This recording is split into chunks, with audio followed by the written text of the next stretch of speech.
Thank you for listening to Depictions Media Radio.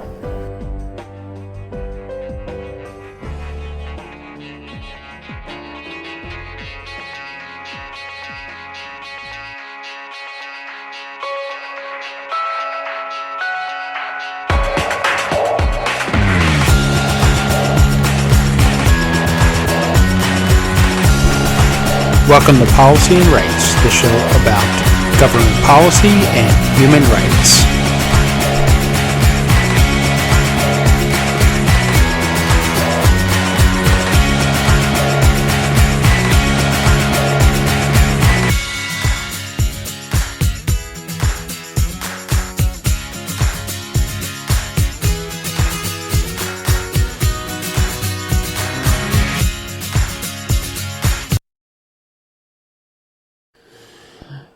Welcome back to Policy and Rights here on Depictions Media Radio. I'm your host, Michael Clogs. In this next press conference, we're going to hear on the Treaty of the Non-Proliferation of Nuclear Weapons. It is the 10th annual 10th review conference, and basically what the treaty is trying to disarm globally, be rid of nuclear weapons. We know that the Secretary General will be headed to Japan, and more specifically to the memorial site at Hiroshima, where the first nuclear weapon was actually released during World War II. And the fear around the use of nuclear weapons and what they can actually do to a country, what they can, the amount of damage that can happen from a nuclear device exploding, and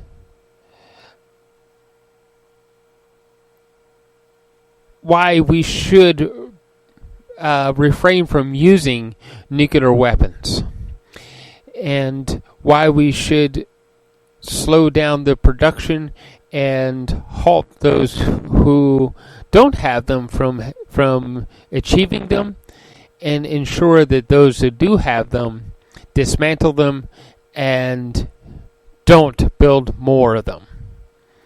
So let's listen to what was actually said in the press conference in New York with the United Nations.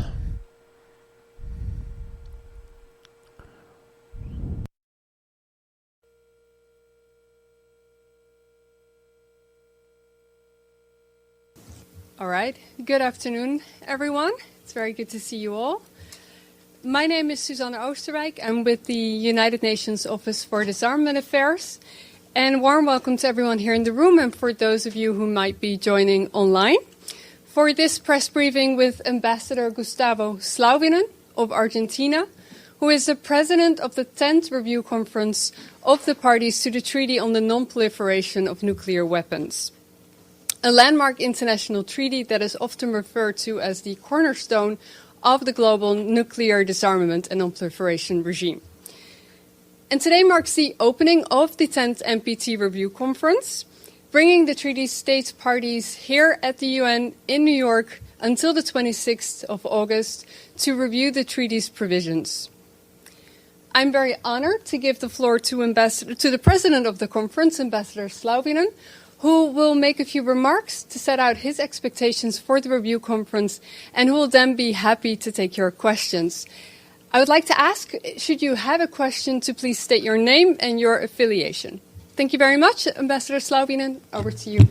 Thank you very much, and it's such a pleasure to be back in this podium and to be facing colleagues from the media that I haven't seen in ages, and I'm very pleased that the opening of the 10th NPT Review Conference started on a good footing. We went through all the procedures matters, the approval of the agenda, program of work of the different authorities, the chairs of the main committees, without any problems. We already started with the general debate. We heard the statements by a couple of prime ministers, deputy prime ministers, and some foreign ministers, including Secretary of State Blinken, foreign minister of Germany and Denmark, Argentina, and will continue in the afternoon. General debate, it will go through Thursday probably, and then we'll start with the works of the main committees where the actual negotiations will take place, and that will be probably starting on Friday.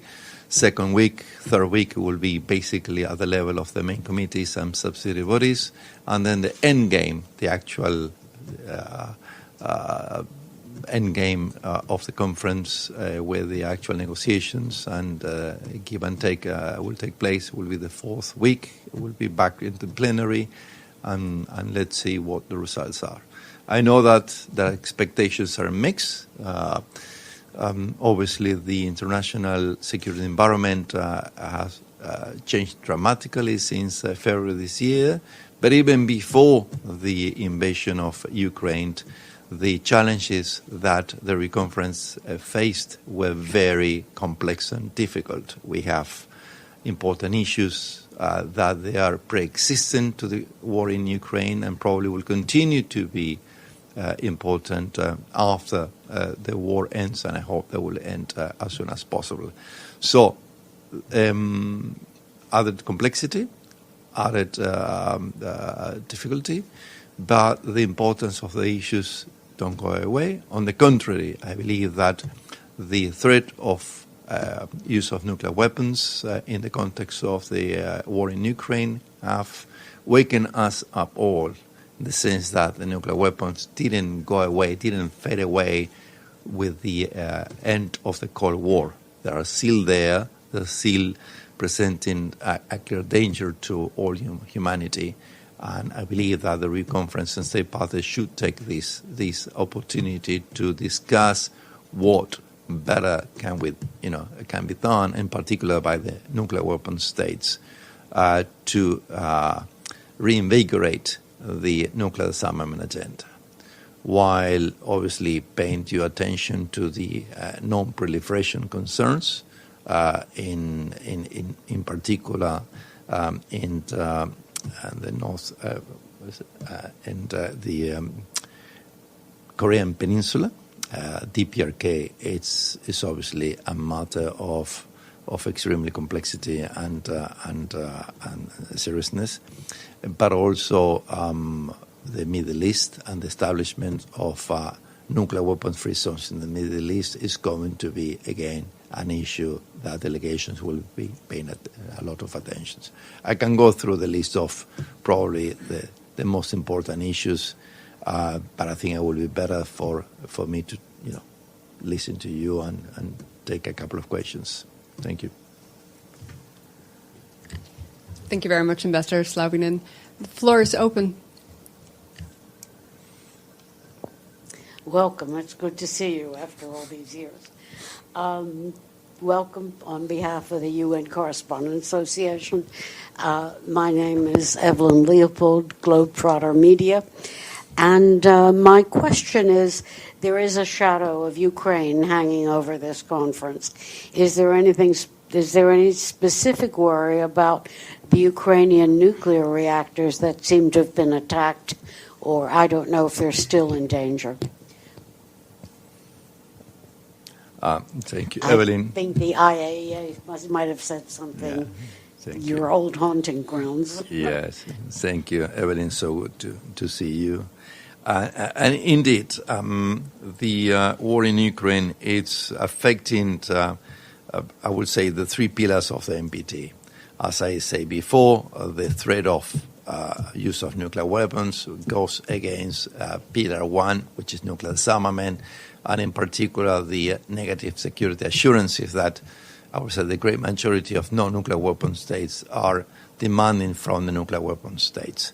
And it's exactly what Russia violated. Violated the 1995 memorandum, the Budapest memorandum, by which provided assurances to Ukraine for Ukraine to send back to the then Russia the nuclear weapons that they have inherited from the Soviet Union. But also the arms attacks by Russian forces to civilian Ukrainian nuclear reactors is also it goes against just the issues of nuclear safety and security that directly are dealt by the IAEA, and my colleague and friend Rafael Grossi, the DG, is dealing with that. But in the context of the NPT is related to Pillar 3, which is about the peaceful applications of nuclear energy in a safe and secure manner. So I'm expecting delegations to raise that issue, Russians' actions against Ukrainian civilian nuclear facilities, as going against that spirit. But also when the IAEA safeguards inspectors were unable to verify, I think, 1 or 2 nuclear reactors in Ukraine because they were already under the control of Russia, that also is related to Pillar 2 of the NPT, which is about non-proliferation and the necessary safeguards that countries have to accept and implement under the control of the IAEA.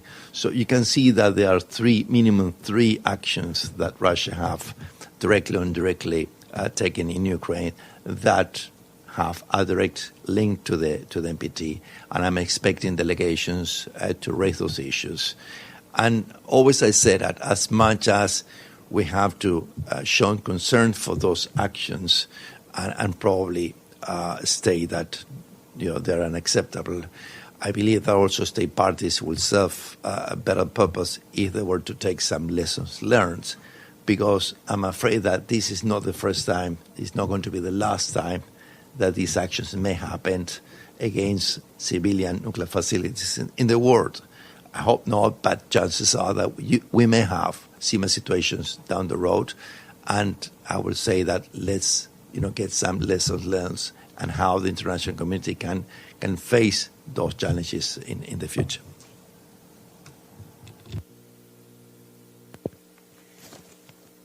Hi, Mr. President. This is Deji Xu with China Central Television. My question is concerning AUKUS. We know that in 2021 November, U.S., UK, and Australia signed an Exchange of Naval Nuclear Propulsion Information Agreement Treaty, which allows U.S. to export highly enriched uranium to Australia, which also sparked some concerns from especially regional countries. Do you think this move is against the Non-Proliferation Treaty? What should the international community do? And more importantly, do you think this also set a precedent that probably will start the arms race, especially in Asia Pacific region? Thank you. Thank you. The AUKUS agreement between the UK, US, and Australia has raised serious concerns by many countries, in particular from China, Russia, and others. Obviously, it is about cooperations on naval nuclear propulsion systems. It's not what I understand is not related to nuclear weapons themselves. It's a propulsion system.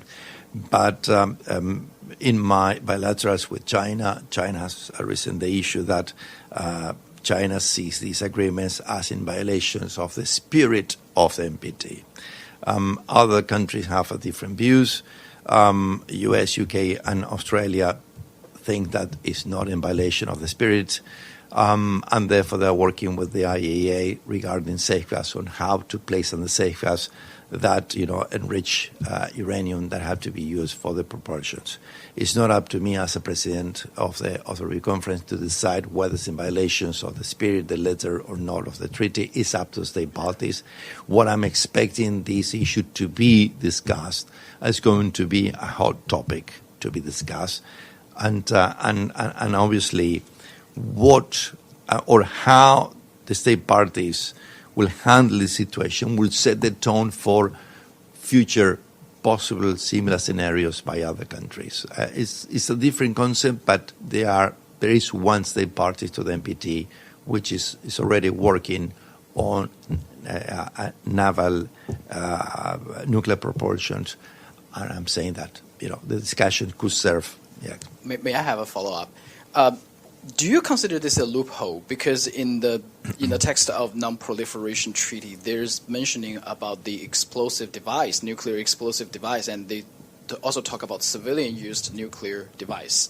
But there is nothing between these two. So if you're talking about the NPT itself, for the Article 1, Article 2, they talked about a nuclear explosive device, so you can argue that this is not belong to that criteria. But on Article 3, they talk about the other civilian peacefully used nuclear device should be monitored by IAEA. Do you consider this propulsion for military submarine a civilian used peaceful device? And do you think IAEA could monitor this process?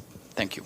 Again, it is not up to me as president of the review conference to decide whether these constitute a loophole or not of the treaty. It's up to state parties to decide.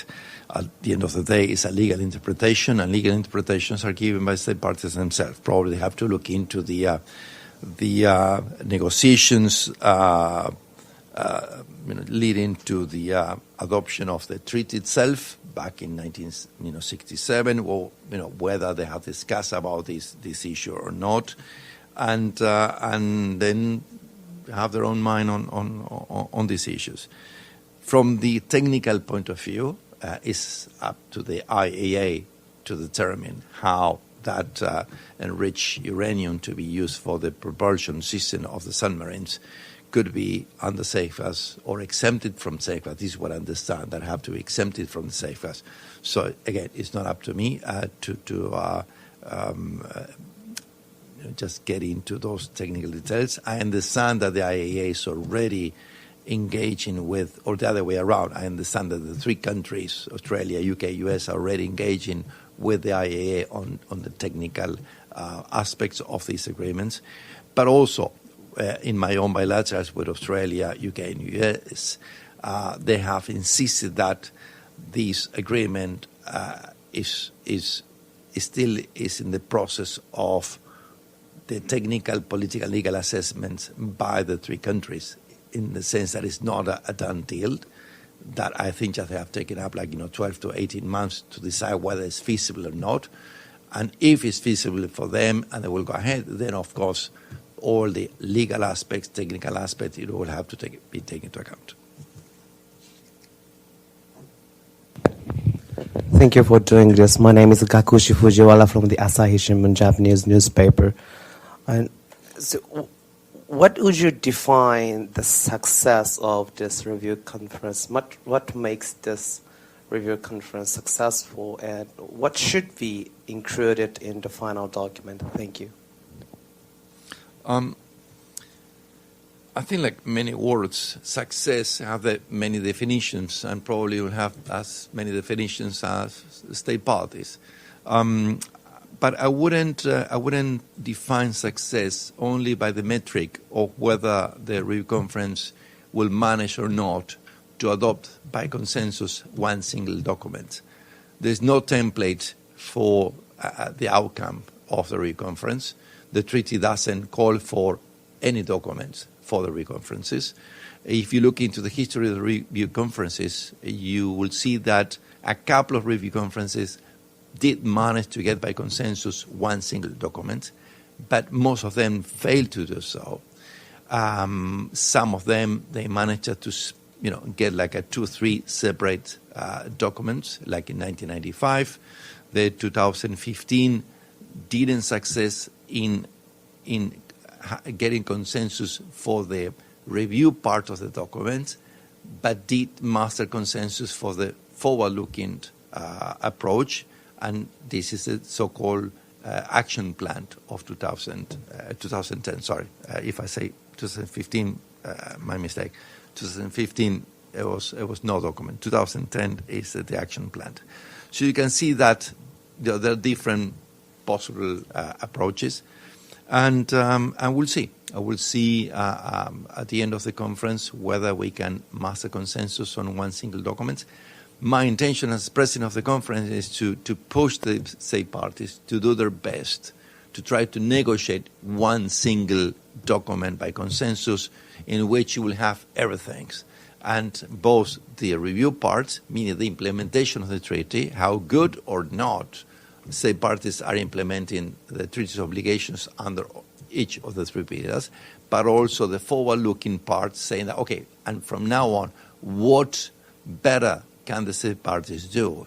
As what concrete actions can they implement in the next review cycle? So this is my intention. I believe that is a delegation's responsibility to work hard during these 4 weeks to try to reach that one single document by consensus. Now, if 2-3 days before the closing of the conference, we realize that it will be impossible to master consensus in that single document, then state parties may decide to split it into single documents on some issues that could master consensus or not, or one single political declaration. Is up to them. But what I will try to get at least is that even if we don't get any document out of this review conference, but if the delegations will leave New York with a sense of what needs to be implemented in the next 5 years, I think in itself what I call a meaningful outcome, something that will help state parties understand what is required for them to do better in the implementation of the treaties. I believe that in itself will be success or whatever you want to call it. So I think I will push for a meaningful review conference and a meaningful outcome, whichever the format of that outcome may be. Thank you so much for this briefing. Afram Qusayfi from Arab News Daily. I have a specific question on Iran, because this review conference is coming at a time when the JCPOA talks are reportedly on life support, not really progressing at all. And Iran reportedly is said to have enough fissile material for a nuclear device. So what are your specific concerns about Iran during this review, and what kind of threats do they pose for the NPT?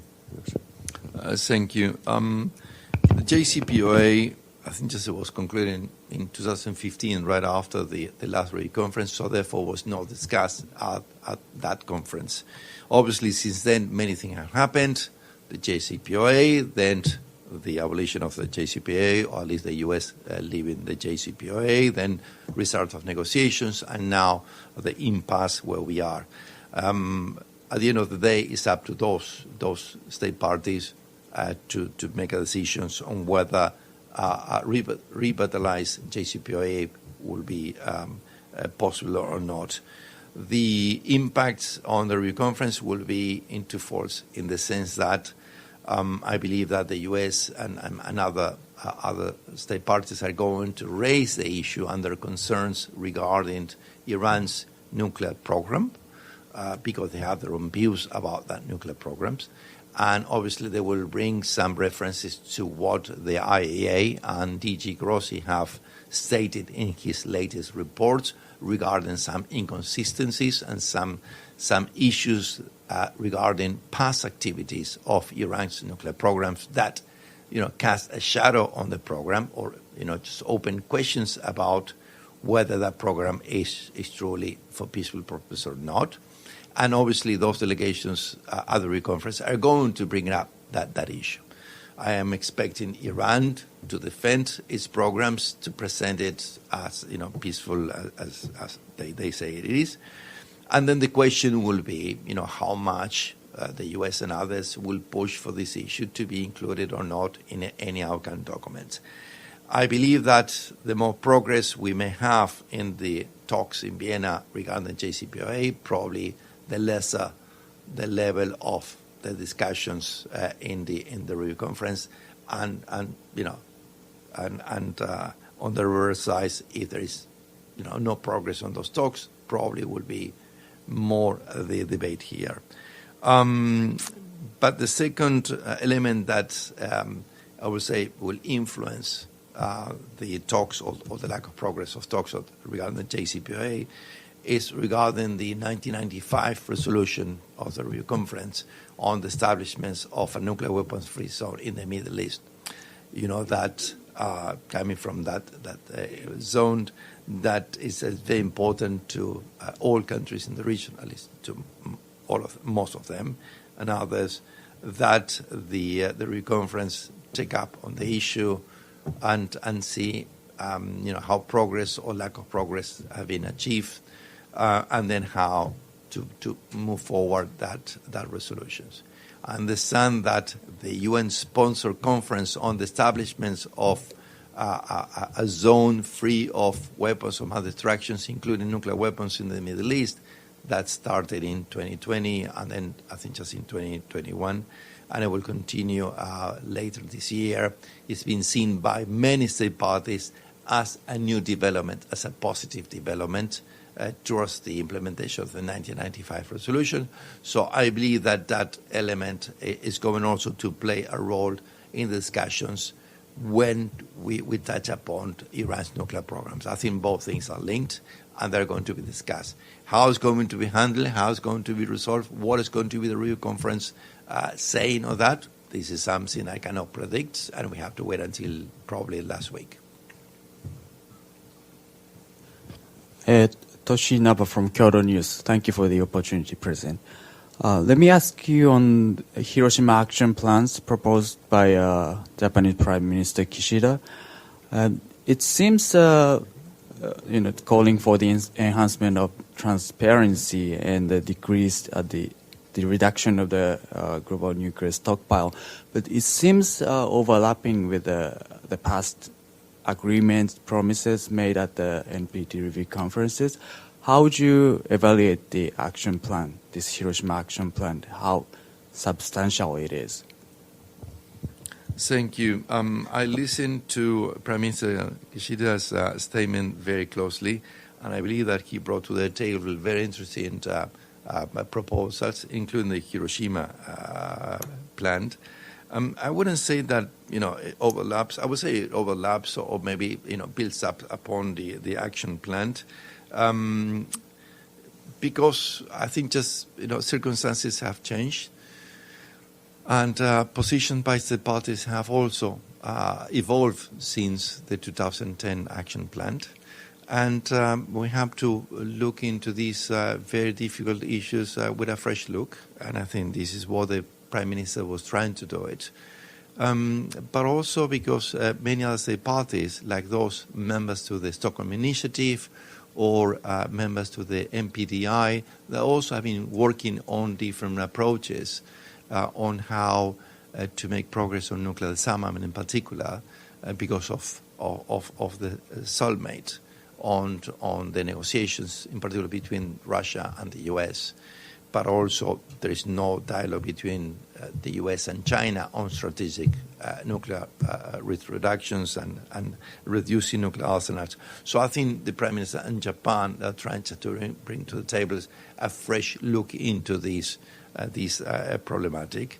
And I believe that we have to look, and the state party will have just to measure the merits of that plan, that it can be pursued anyway, together with the Stockholm Initiative, NPDI, and many others, and see whether from that menu a la carte, state parties can pick and choose and pick some concrete actions to be implemented in the next few years. And I believe that is something that, if this review conference managed to get it with or without a document, but at least to have a clear idea of some concrete actions to move forward the nuclear disarmament agenda were to be agreed one way or another, I think in itself will be a very important success, taking into account the current circumstances, the current international security environment, which is not very proclive, very open to that. But I think just we have a chance.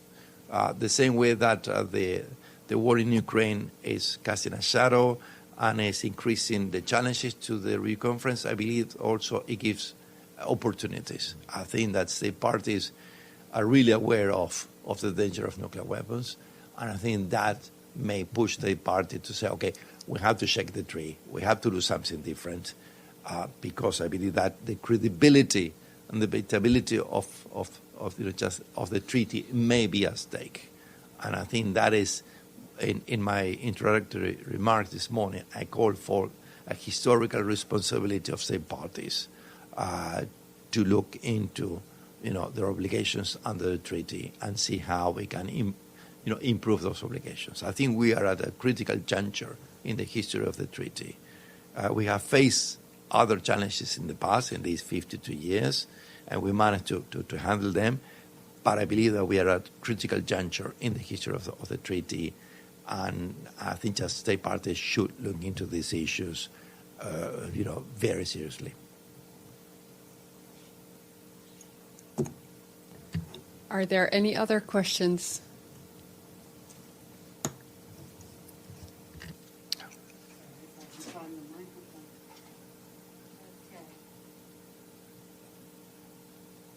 One more. At the last NPT conference, what stood out again were the non-nuclear states telling the 2, the 5, the 9, that they weren't moving fast enough. They were hoarding it, and then it was very hard to get a conclusion because of that. Are you anticipating anything like that again, or there are other issues, and times have changed? I'm not trying to make an analogy. I'm just curious.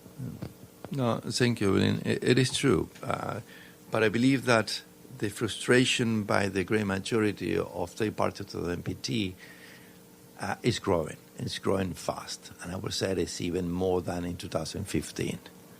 And I believe that is my message to the nuclear weapon states, call it P5 or P3 plus P1, as I call it now them. They have to realize about that situation has changed dramatically. And they're expecting that, looking out to the nuclear weapon states to do something better, concrete actions. And I believe that could be, if we were to agree on a process, to start a process of negotiations and dialogues on nuclear risk reduction. Granted, nuclear risk reduction is not nuclear disarmament itself, it's not a substitute for nuclear disarmament, but maybe it's a conduit, maybe it's a way to move forward that agenda. And I believe that we can master an agreement on how we can do that. But I fully agree with you that the frustration is growing, and I think that the nuclear weapon states, should be concerned about that, in the sense that at the end of the day, the NPT is a grand bargain, in the sense that those without nuclear weapons have agreed to receive safeguards inspection from the IAEA to prove that the nuclear programs, those having nuclear programs, will be used only for peaceful purposes. And in exchange of that, they got the commitments, the obligations by the then 5 nuclear weapon states to one day start the process for real, irreversible, verifiable nuclear disarmament. So what? The great majority of state parties see that they are complying with their own obligations, but not the 5 nuclear weapon states.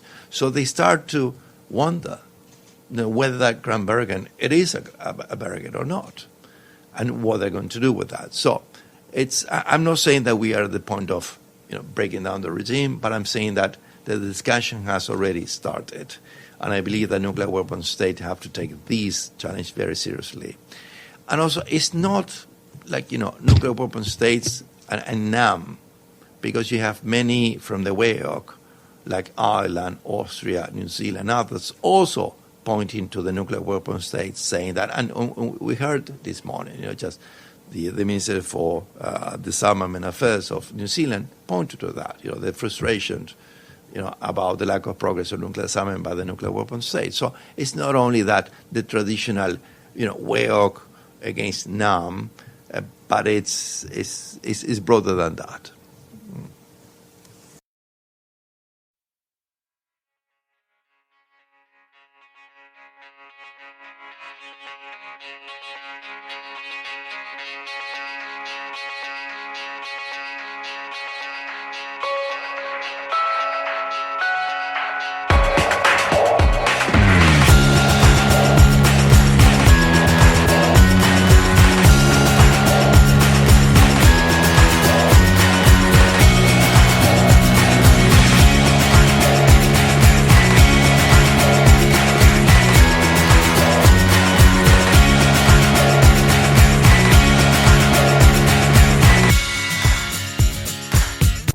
This show has been produced by Depictions Media. Please contact us at depictions.media for more information.